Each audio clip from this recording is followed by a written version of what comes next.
என்ன வச்சிருக்கீங்க கையில? கவர் பலூனா? எங்க கூட ஊதி வெடிப்போம். ஊதி வெடிப்போமா?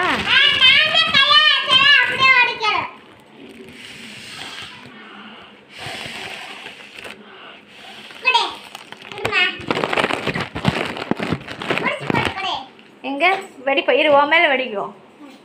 வெடிக்கலாமா? எங்க வெடிக்கிட்டா? வெடிக்கிட்டா? சாச்சா ஜாலியாக இருக்கா? இப்படி தான் நாங்கள் பலூன் வாங்காமல் கவரில் ஊதி வெடிப்போம். கையில் என்னது? இன்னொரு கவர் இருக்காவா? இன்னொரு கவரில் இல்லை, அதுக்காக பெரிய பெரிய கவரில் எடுத்து விளையாடக்கூடாது. குட்டி கவரில் ஊதி பார்த்துட்டு வெடிச்சிடணும்.